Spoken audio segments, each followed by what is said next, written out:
Live 24 માં હું છું જ્યોતિષાચાર્ય ડોક્ટર હસમુખ પ્રજાપતિ. નમસ્કાર દર્શક મિત્રો. તો આવો ગણેશ વાણીમાં આપનું હાર્દિક સ્વાગત છે. તો સૌપ્રથમ ગણેશ વંદના કરીએ. વક્રતુંડ મહાકાય સૂર્યકોટિ સમપ્રભ નિર્વિઘ્નમ ગુરુ મે દેવ સર્વ કાર્યેષુ સર્વદા. તો આજે માગસર વદી એટલે કે કૃષ્ણ પક્ષ ની ષષ્ઠી તિથિ અને ખાસ કરીને આજનો ચંદ્રમા સિંહ રાશિમાં રહેશે, જેથી આજે જન્મેલા જાતકોનું શુભ નામ મ અને ટ રાશિ અક્ષરો પર રાખી શકાય. તો આવો જોઈએ હવે આજનું રાશિ ભવિષ્ય અને જ્યોતિષીય ચર્ચા. સૌપ્રથમ વાત કરીએ મેષ રાશિ. મેષ રાશિના જાતકો માટે આજના દિવસે જેમ જેમ દિવસ પસાર થાય તેમ તેમ ક્યાંક ને ક્યાંક આનંદ ઉત્સાહ જાગે. કોઈ પ્રેમીજનથી મિલન મુલાકાત થાય, આવકનું પ્રમાણ ક્યાંક વધતું લાગે અને છતાંય પેટની કાળજી રાખવી જરૂરી રહે. તો આજે તમારે શું કરવું, શું કાં કરવું? આજે તમારે ખાસ કરીને ઓમ નમો નારાયણાય આ મંત્રનો ભાવપૂર્વક 21 વાર જાપ કરવાથી દિવસ તમારો શુભ રહે. વાત કરીએ હવે વૃષભ રાશિ. વૃષભ રાશિના જાતકો માટે આજના દિવસે જેમ જેમ દિવસ પસાર થાય તેમ તેમ ખાસ કરીને સુખાકારીમાં વૃદ્ધિ થાય અને મકાન વાહનના પ્રશ્નોમાં આગળ વધતા લાગે. તમારે આજે શું કરવું, શું ના કરવું? તો કફના દર્દોથી, છાતીના દર્દોથી સંભાળવું. તો આજે તમારે શું કરવું? ઓમ વિષ્ણવે નમઃ આ મંત્રનો ભાવપૂર્વક 21 વાર જાપ કરવાથી દિવસ તમારો શુભ રહે. વાત કરીએ હવે મિથુન રાશિ. મિથુન રાશિના જાતકો માટે આજના દિવસે જેમ જેમ દિવસ પસાર થાય તેમ તેમ જોમ જુસ્સો વધતો લાગે, પરાક્રમથી કરેલા કર્મોમાં સફળતા મળતી લાગે અને ક્યાંક ટૂંકી મુસાફરીના યોગ બને. તો આજે તમારે શું કરવું, શું ના કરવું? આજે તમારે ખાસ કરીને ઓમ રુદ્રાય નમઃ આ મંત્રનો ભાવપૂર્વક 21 વાર જાપ કરવાથી દિવસ તમારો શુભ રહે. વાત કરીએ હવે કર્ક રાશિ. કર્ક રાશિના જાતકો માટે આજના દિવસે જેમ જેમ દિવસ પસાર થાય તેમ તેમ ખાસ કરીને આવકનું પ્રમાણ વધે, ક્યાંક ને ક્યાંક દાંત ગળાના દર્દોથી સાચવવું પડે અને ખાસ કરીને જોવા જઈએ તો પારિવારિક સંબંધોમાં ક્યાંક મનમુટાવ હોય તો સુધાર આવતો જાય.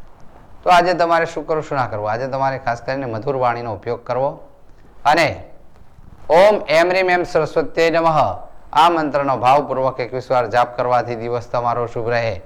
વાત કરીએ હવે કન્યા રાશિ, સિંહ રાશિ. તો સિંહ રાશિના જાતકો માટે આજના દિવસે જેમ જેમ દિવસ પસાર થાય ક્યાંક વૈવાહિક વાતચીત આગળ ધપતી લાગે, પતિ પત્નીના સંબંધમાં મનમુટાવ હોય તો સાંજ પછીના સમયમાં સુધાર આવે અને આનંદ ઉત્સાહ જણાય. તો આજે તમારે શું કરવું, શું ના કરવું?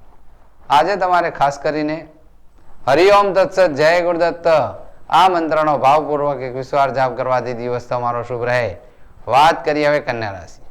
કન્યા રાશિના જાતકો માટે આજના દિવસે જેમ જેમ દિવસ પસાર થાય કોર્ટ કચેરીના કાર્યોથી સાવધ રહેવું. શત્રુઓ ફાવી ના શકે, છતાં ખોટા ખર્ચ ન થઈ જાય તેની પણ કાળજી રાખવી. તો આજે તમારે શું કરવું, શું ના કરવું? આજે તમારે ખાસ કરીને હરિઓમ તત્સત જય ગુરુદત્ત અને ઓમ નમો ગોવિંદાય આ બે મંત્રો કરી શકાય તો દિવસ તમારો શુભ રહે. વાત કરીએ હવે જ્યોતિષીય ચર્ચા. જ્યોતિષીય ચર્ચામાં દર્શક મિત્રો આજના દિવસે ખાસ કરીને વાત કરીએ આપણે શનિ વિશે. તો શનિ જે છે તુલા રાશિમાં ઉચ્ચના થાય છે, મેષ રાશિમાં નીચના, મકર રાશિમાં અને કુંભ રાશિમાં સ્વગ્રહી બને છે. તો શનિ જેનો મજબૂત છે એનું કોઈ કશું બગાડી ના શકે. શનિ ન્યાયાધીશ છે, કર્મનું ફળદાતા છે.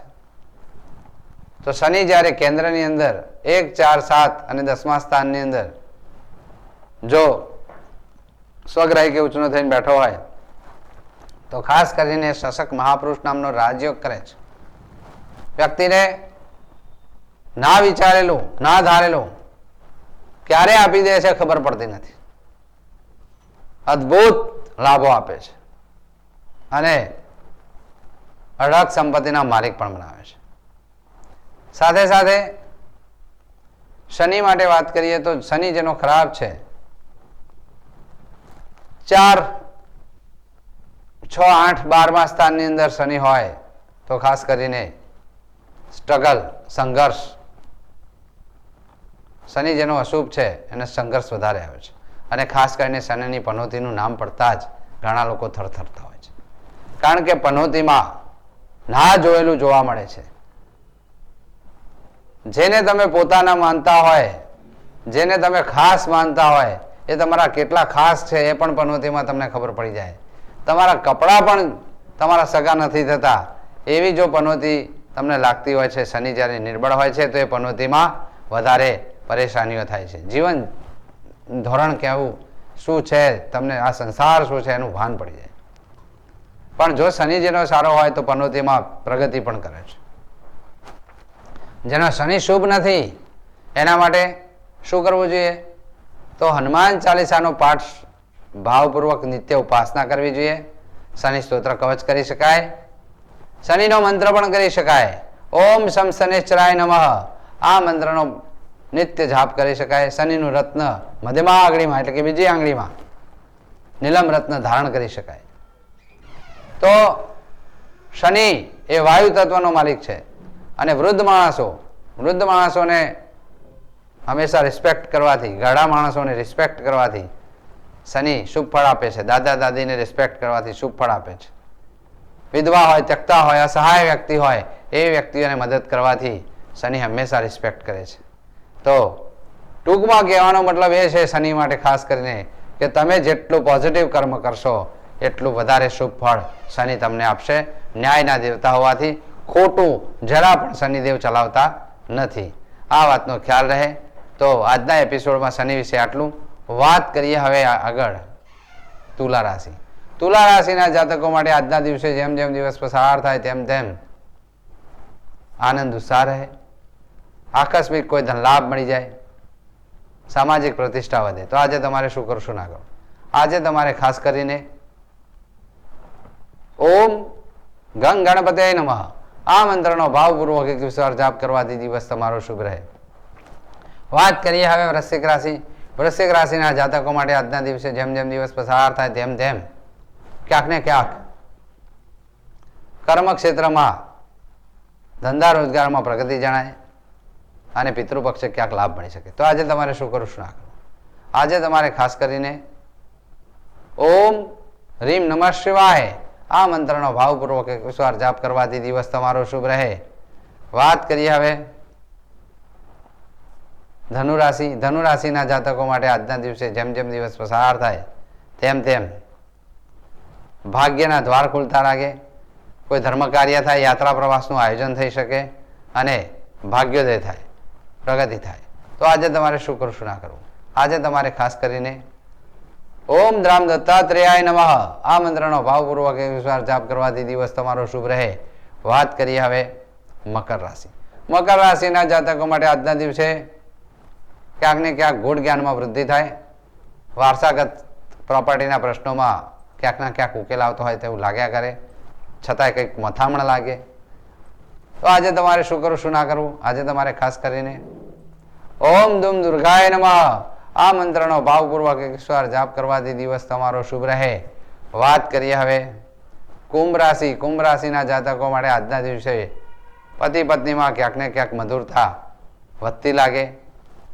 કોઈ આમ તેમ થયું હોય, વાદ વિવાદ થયો હોય તો એમાંથી બહાર આવતા લાગો.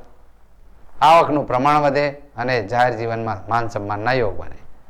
તો આજે તમારે શું કરવું શું ના કરવું? આજે તમારે ખાસ કરીને હનુમાન ચાલીસાનો પાઠ ભાવપૂર્વક કરવાથી દિવસ તમારો શુભ રહે. વાત કરીએ મીન રાશિ. મીન રાશિના જાતકો માટે આજના દિવસે ખાસ કરીને આરોગ્ય બાબતે સાચવવું પડે. કફ, કબજિયાત, એસિડિટી જેવા દર્દોથી સાવધ રહેવું. અને શિર દર્દના દર્દોથી પણ સાચવવું. ક્યાંક કાર્યોમાં અવરોધો પેદા થતા લાગે તો આજે તમારે શું કરવું, શું ના કરવું? આજે તમારે ખાસ કરીને ઓમ હ્રોમ ઝુમ સા, ઓમ હ્રોમ ઝુમ સા આ મંત્રનો ભાવપૂર્વક 21 વાર જાપ કરવાથી દિવસ તમારો શુભ રહે. વાત કરીએ વિજય મુહૂર્ત. વિજય મુહૂર્તમાં ખાસ કરીને આજના દિવસે બપોરના 12:18 થી 12:56 સુધી વિજય મુહૂર્ત રહે. વિજય મુહૂર્તમાં શુભ કાર્યો કરવા, શુભ મુહૂર્ત કરવા ઉત્તમ રહે. દરેકે દરેકનો દિવસ શુભ રહે એવી શુભકામના સાથે હું જ્યોતિષ આચાર્ય લાઈવ 24 માંથી રજા લઉં છું. નમસ્કાર દર્શક મિત્રો.